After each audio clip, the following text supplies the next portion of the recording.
You have stuff for me?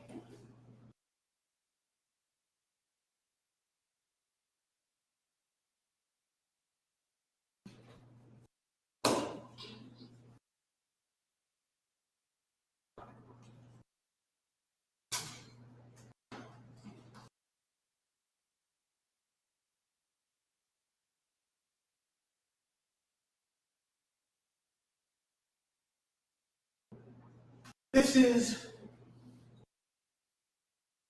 page 107 of our text, and we've got 7 different graphs here. And some of them are more connected than others. They're all connected, but which of them are least connected, which of them are more connected? What do you mean by that? Well, let's think about things we already know. You just gave me a homework on bridges. Which of these graphs have bridges and which ones don't?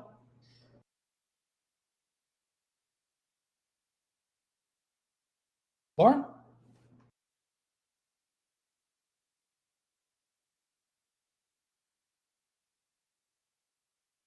G1 and G2 have bridges. Matter of fact, G1 is tree, and therefore every edge is a bridge. G2 just has one bridge. All the rest of these are bridgeless. You take away any one edge, you're still left with a connected graph. But there are still ways to disconnect them. Matter of fact, I think in order, these get more connected as we go from left to right, from top to bottom. Why do I say this is the most connected one of this pile? Aha! And a complete graph, everything is connected to everything else. So that's as connected as I can make it. That's K7. The one before that, that's our Harari graph. Each vertex is connected to the 2 behind it, the 2 in front of it. That's H47, connected in 4s. Each vertex is 4 regular on 7 vertices. The one over there at G5, G4, and G3 are less complete. But what I could do is I could measure how many things I need to take away. Not just edges, but vertices.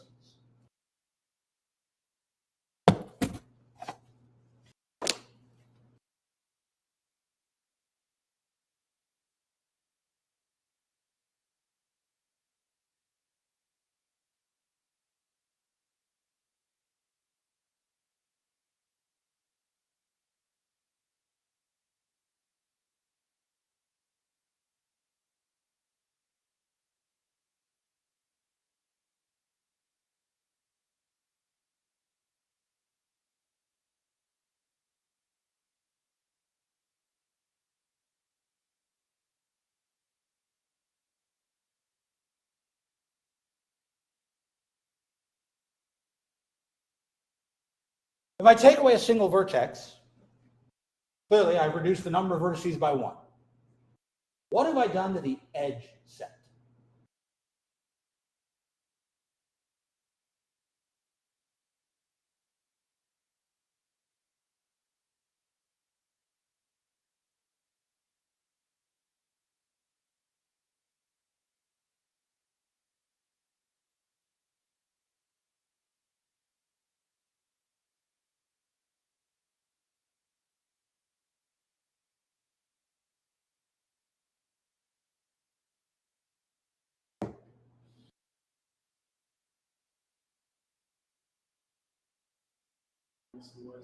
Because every edge that's incident to that vertex also has to be deleted.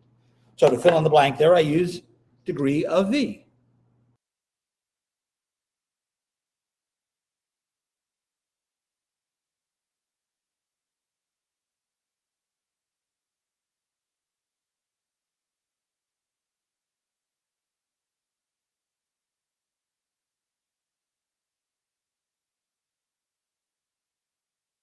But that's exactly what the degree of V measures. It tells me how many edges touch V.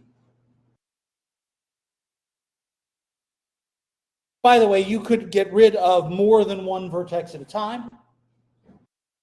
I take away a set of vertices. I take away all those individual vertices. I take away every edge incident on any of them.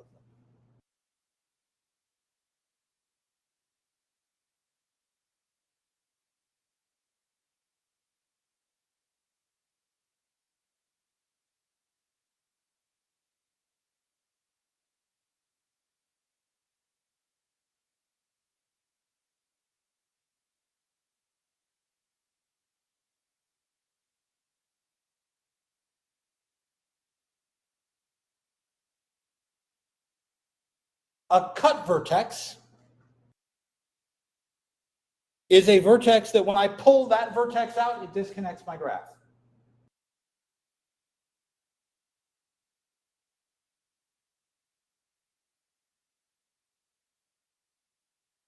So let's go back and look at that picture we were looking at a moment ago.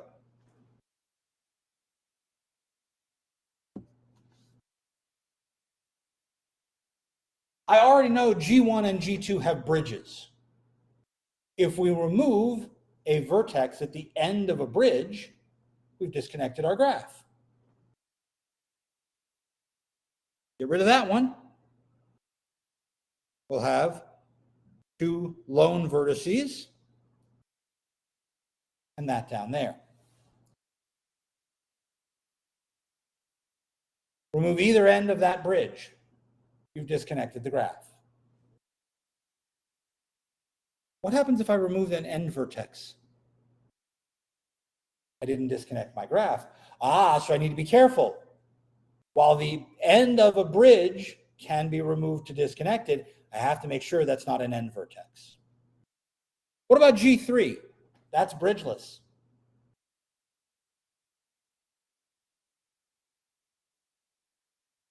Everything's connected to that central vertex. If I remove it, I end up with 3 copies of a path of length 2. So it is quite easy to visually find a cut vertex. Well, G4. Wait a minute. You remove any vertex, what happens?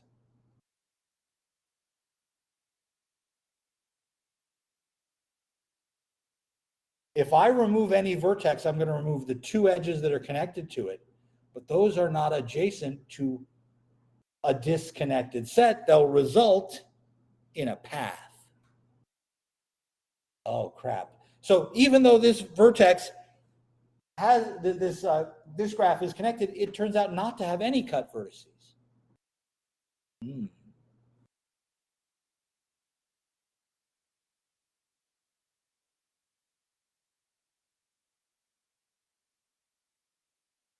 So let's expand on this for a minute.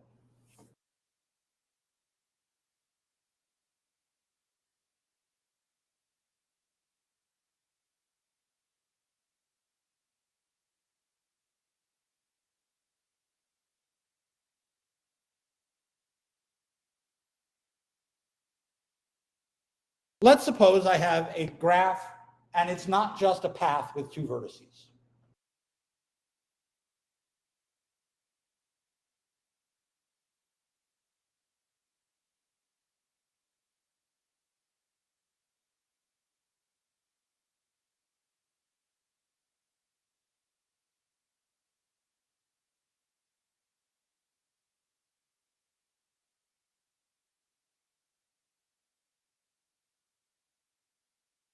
If my graph is connected and it is not just a path of length 2, it has a bridge, then it has a cut vertex.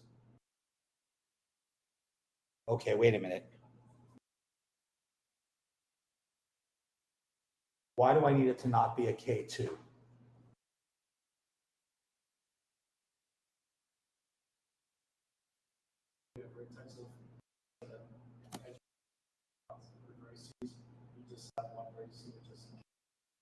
And that's perfectly fine, right? Because then both of my vertices are end vertices. Didn't we say when we were dealing with bridges, we had to remove one of the pieces that wasn't an end vertex? If I have K2, I only have n vertices. But if I have any other graph that is connected, it's got to be something other than K2, then any bridge will have a potentially at least one end that is an end vertex, but the other end can't be. Because if both ends were end vertices, I'd be K2. Even if I'm K3, then the one in the middle is my cut vertex.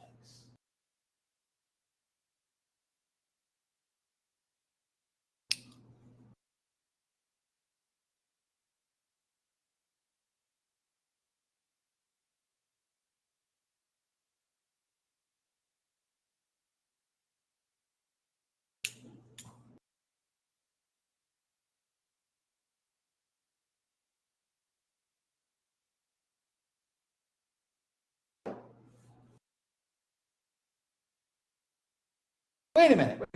How am I going to know whether the vertex is an end vertex or not? If I'm on a bridge, how do I know if it's an end vertex or not end vertex? Which does, the end or the not? The end vertex has degree 1. Great. So I can actually write this as a theorem.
I wrote a theorem.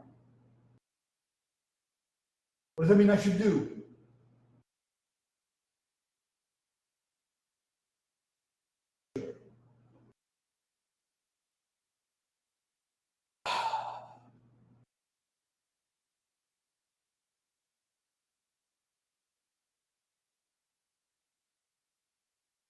And if and only if, I'm going to have to prove two things. I'm making faces. It ain't that hard.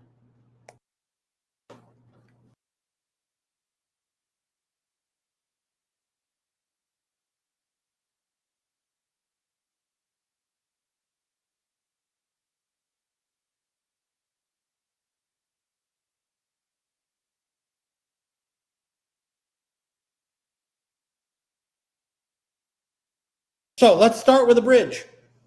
My bridge is UV. I know for a fact that the degree of any vertex is at least 1. Why do I know that?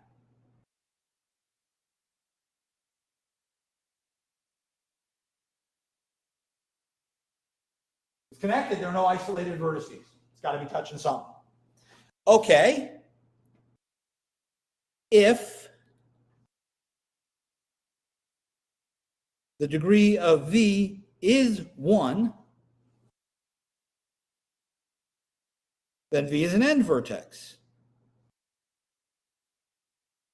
And that means that G minus V is still connected.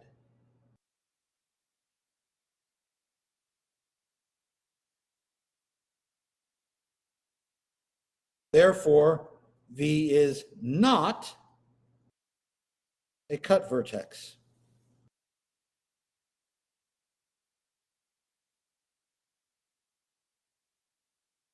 If the degree is not bigger than or equal to 2, then it is not a cut vertex. Proof by contraposition. Check.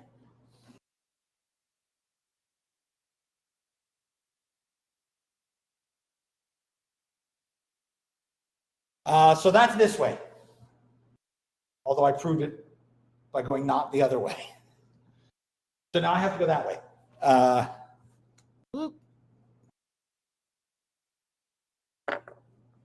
So let's suppose that we have degree V being 2 or bigger. We'll do this one directly. Or a contradiction. I'm not sure which one would work better. Well, let's think of it this way. If the degree is 2, then there's another vertex connected to V other than U. Because that's our bridge, right? UV is a bridge.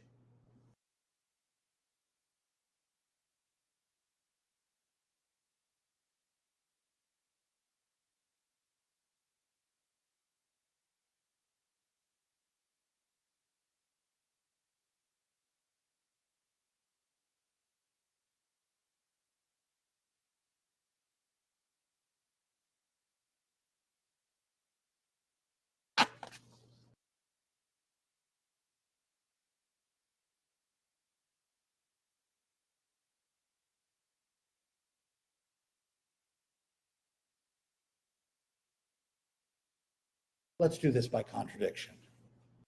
Suppose V is not a cut vertex of G. What does that mean?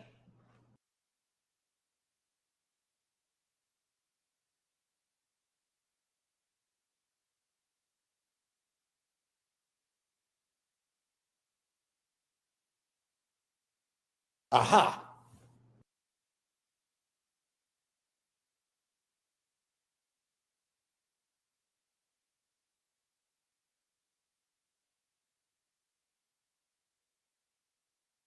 Wait a second.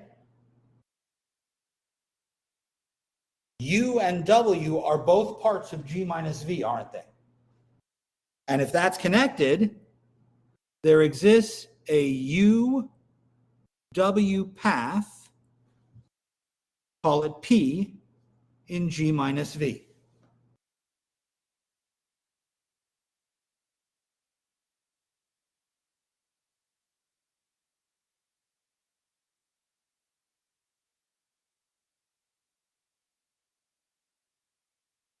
Why does this cause me a problem? Go back to look at G. Put back the vertex V. I have to put back the two edges that I just took away. I have to put back the vertex, the edge that goes from V to U, and I have to put back the edge that goes from V to W.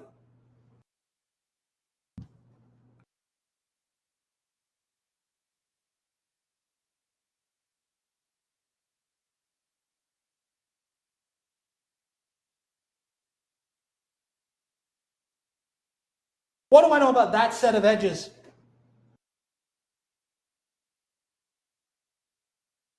Yes, but why? I've just created a cycle. And no part of a cycle can be a bridge. UV is a bridge. It can't be. There's my contradiction.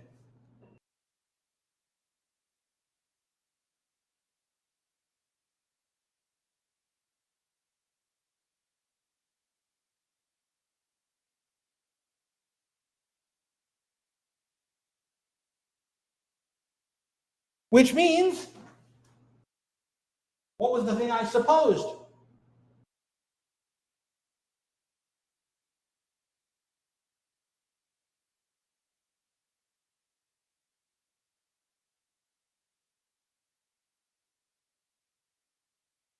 Which means it must be a cut vertex. Therefore, V is a cut vertex. Ta-da!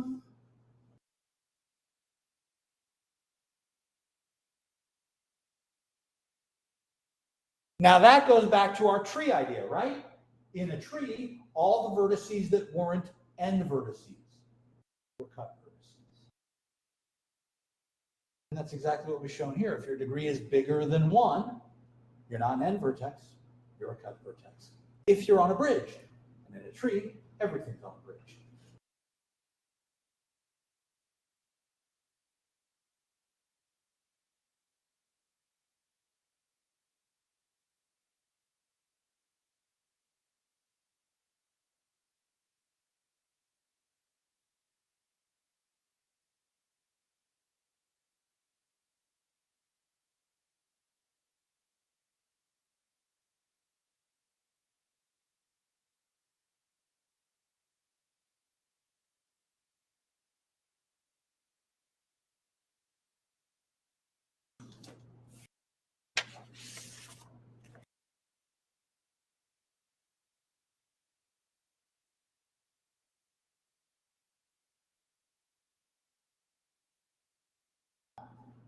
How can I guarantee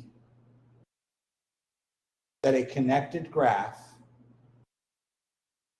will have a vertex of degree bigger than 1?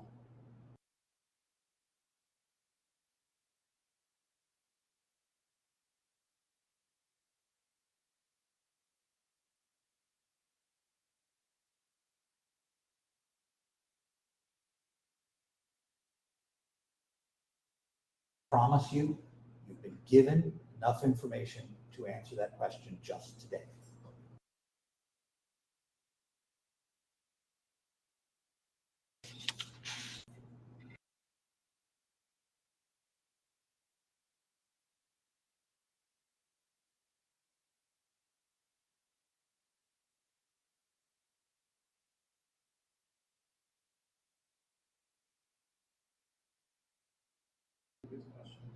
How can I guarantee that a connected graph has at least one vertex order bigger than 1?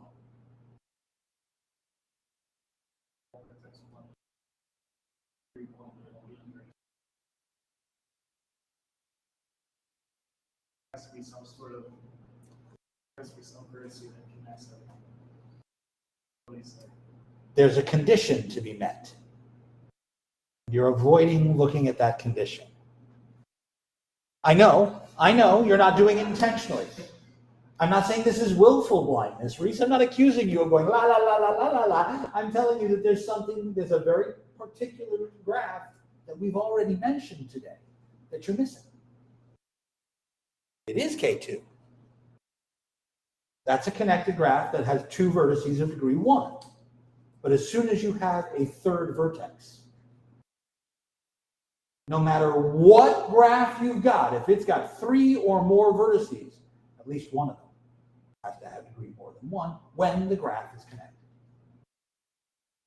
So in order to guarantee there has to be something that connects them, there have to be at least 3 of them.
If I'm correct, in the homework you just gave me, there was a question that asked you about showing that a particular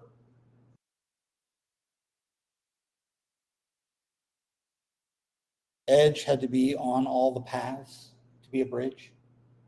Or was that on the one I just gave back? If an edge is a bridge, then it's on all the paths.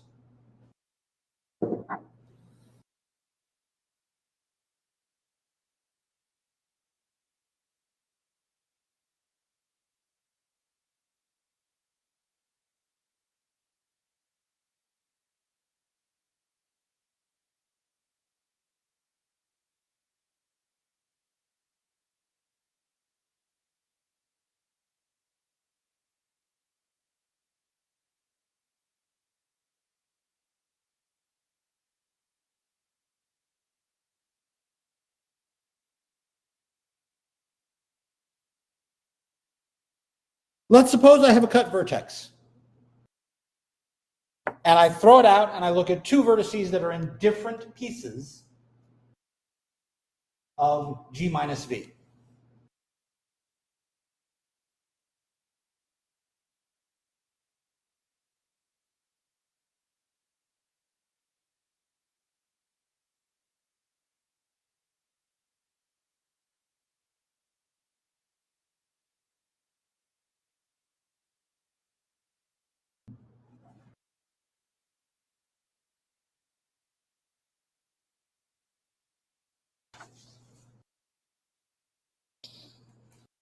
Somebody help me understand why V must be a part of every possible UW path in G.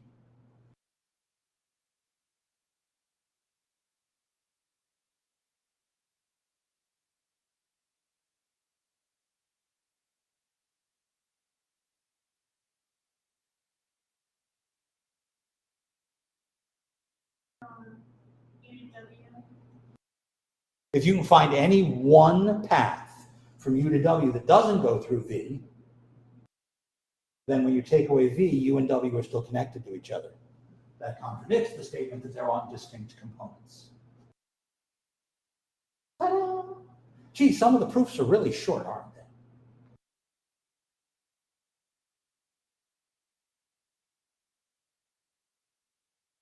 So I can use that as a statement. We'll make this a direct corollary. A vertex V is a cut vertex in G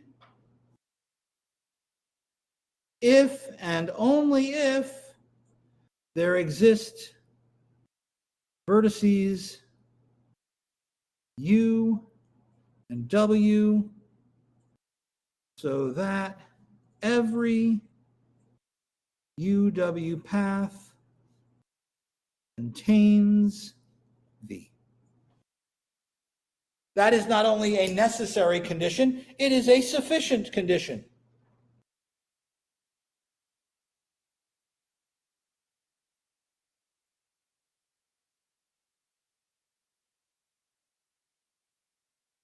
But that means that, Abigail, your statement is a way to prove something isn't a cut vertex. Find me a path from U to W that doesn't go through this thing I think is a cut vertex. So if you have two paths to get somewhere, and they both avoid some set of vertices, those vertices can't be cut vertices.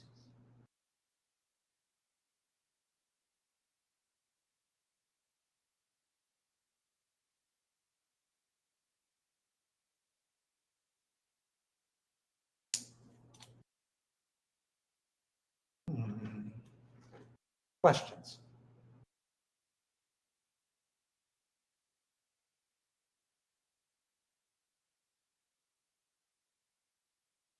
I'll ask the general one and then we'll go back to more specific things. Why should I give a flying rolling donut about cut vertices? Who cares?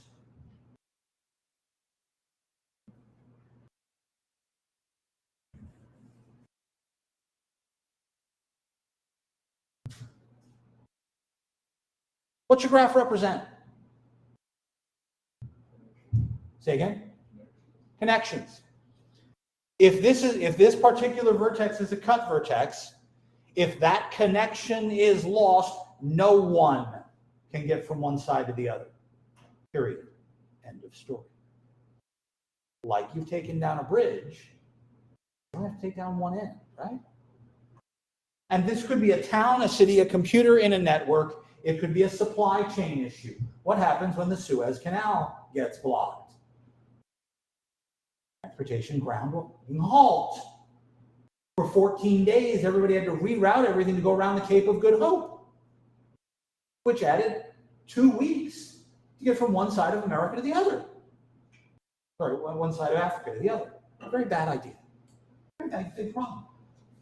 I was driving to Robert Morris. By the way, this is 3 decades ago, so that should tell you something.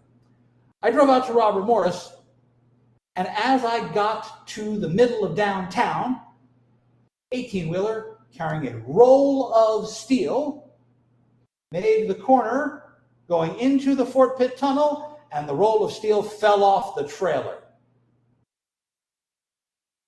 Pit bridge stopped. I want you to think about all the people on the back of Green Tree Hill coming into downtown from the airport side.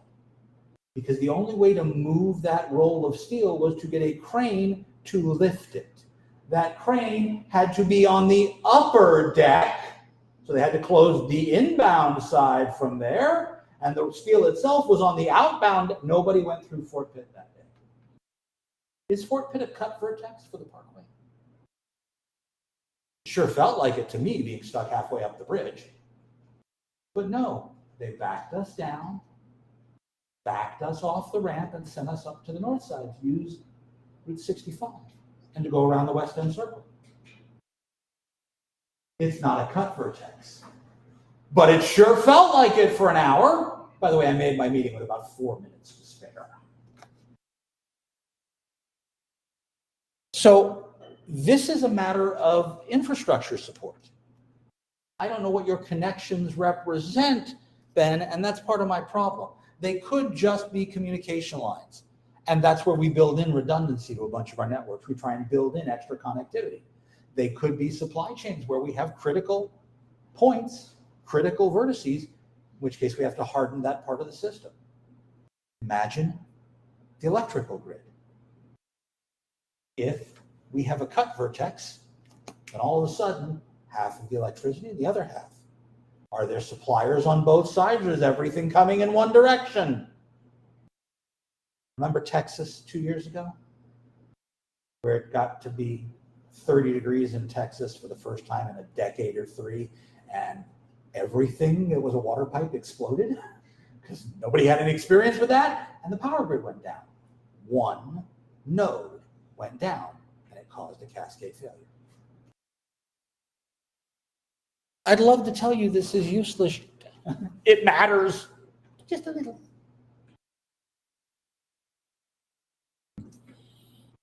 All right.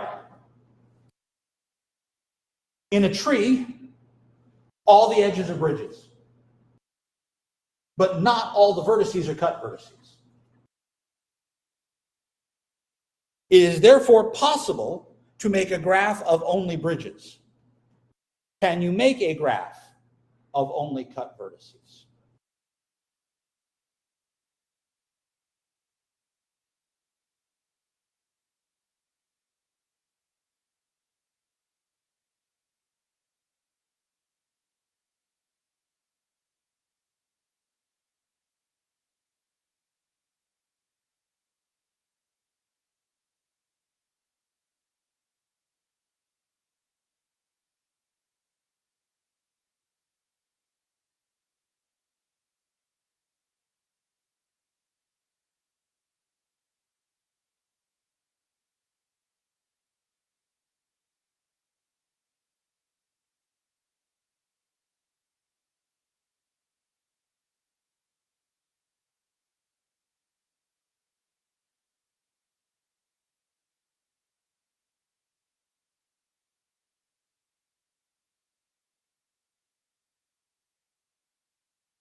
It's a yes/no question. But regardless of which way you answer it, I'm going to ask you the next thing, which is why.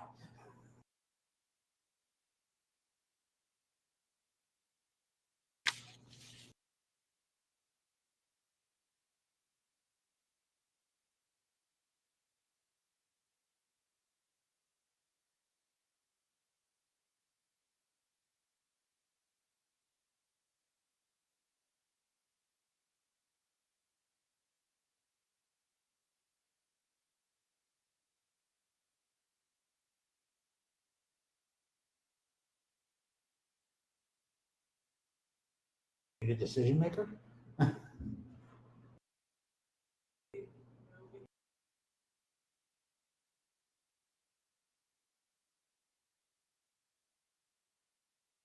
If I have a leaf, then I'm guaranteed not to have a cut vertex. No, yeah, no, I agree with you. In a tree, I know that's definitely not true. You can't do it with a tree.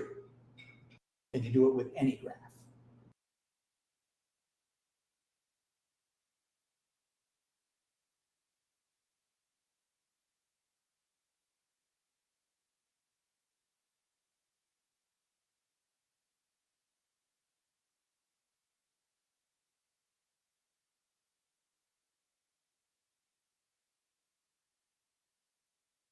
I agree with you, Lauren. You're absolutely right. The graph in question can't be a tree.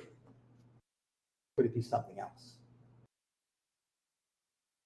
Which technically is a tree, right? Everyone in the middle is of degree 2, but then it's got n vertices. If it goes on forever, then it's not a graph. That's an infinite thing. I'll get closer.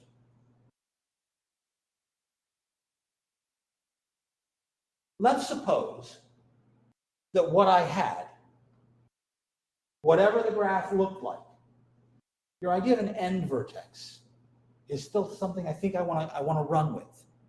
But I don't want it to be the end, because then clearly it's not a cut vertex. So let's suppose it was just on some cycle over there. And then way over here, I have another vertex. Let's make these two as far apart as possible.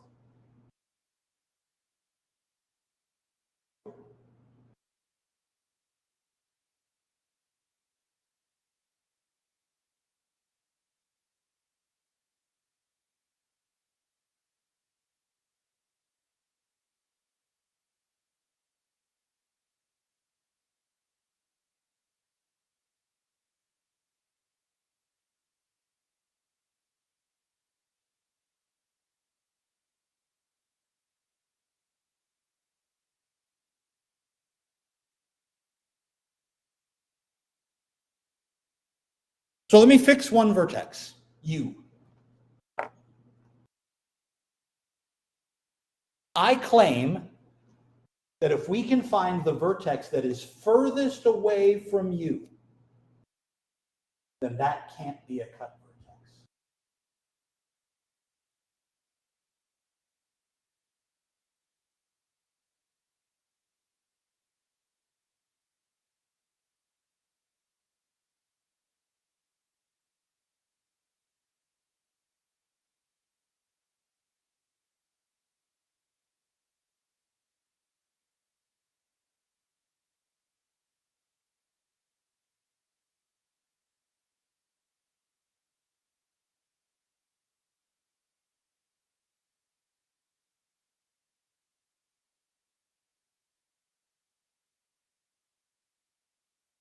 All right, technically I want to do this. I'm going to make this a theorem so that I can write a proof, so that I can understand why the hell this works.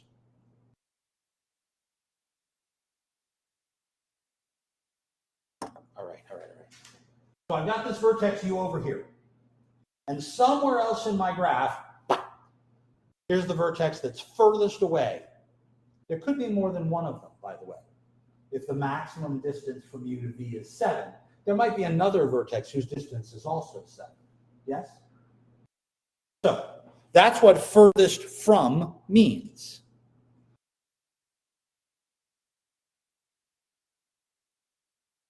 Fix U.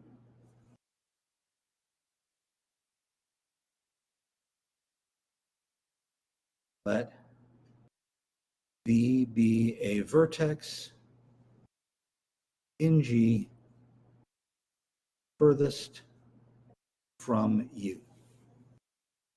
If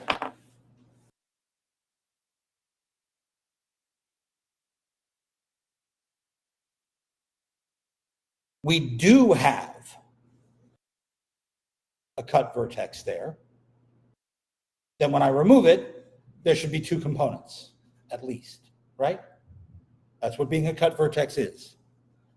Suppose V is a cut vertex. Then G take away V as more than one component.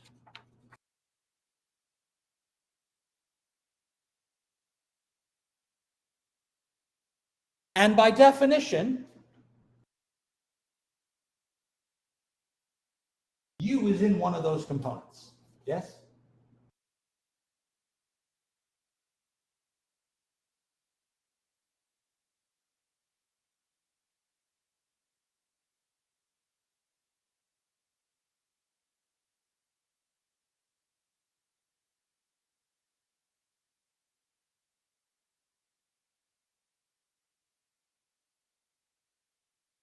So U is in one of those components. We have to have at least two components. That means there's another vertex W somewhere in another component. So U is over here. Pull out V, W is over there in a different component, somewhere else. What do you know about a path from U to W?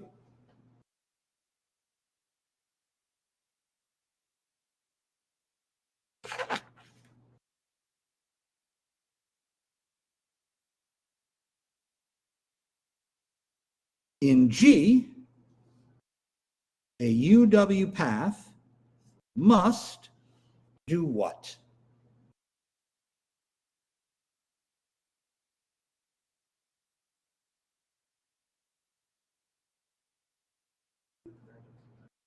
So it would have to go through V.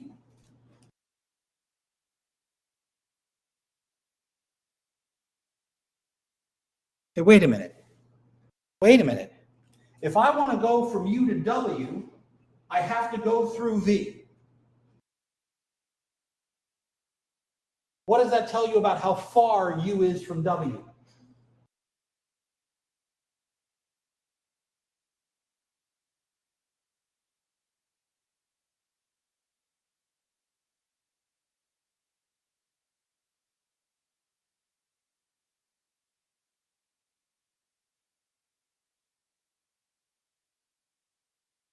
Why is that a contradiction?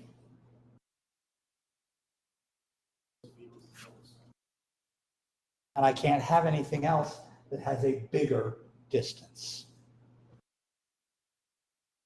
If that's a contradiction, go back to the word suppose.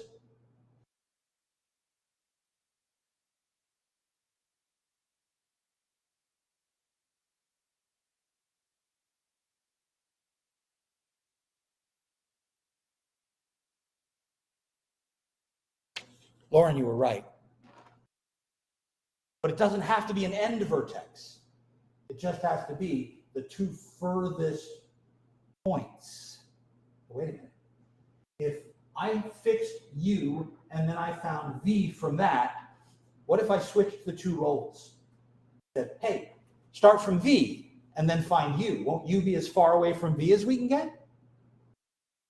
Not only do I guarantee myself I can't have all of them be cut vertices, I guarantee that there must be at least a pair.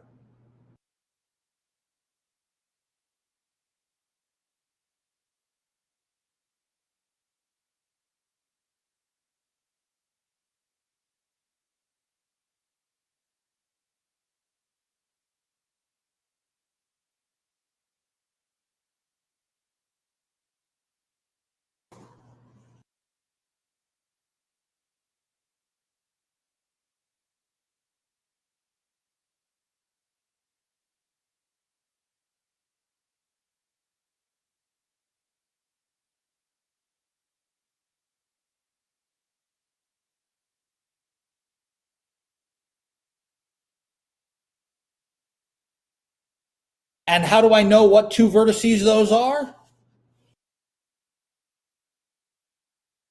They are any two vertices which are as far apart as possible. And every graph has an upper limit to the distance, which we call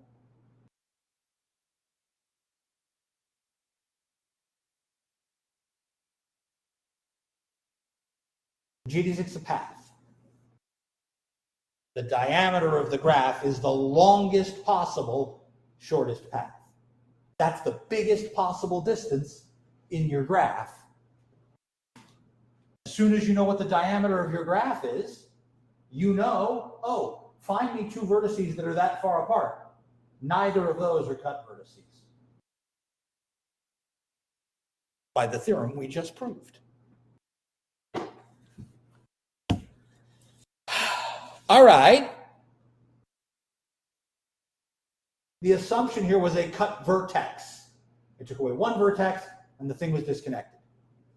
So maybe if I can't do it in one, maybe I can do it in more. Maybe there's not just a single vertex I need to get rid of, but several vertices I need to get rid of. But in order to do that, I need to figure out what are the pieces that my graph is made from. What's it made out of when I look at the stuff that isn't the cut vertices? That is our discussion for Friday. I will see you all then. I hope you have a wonderful rest of your day. We are building to a fairly large and ugly theorem called Menger's theorem about general connectivity. That one's going to take a while to prove, but we'll get it. See you on Friday.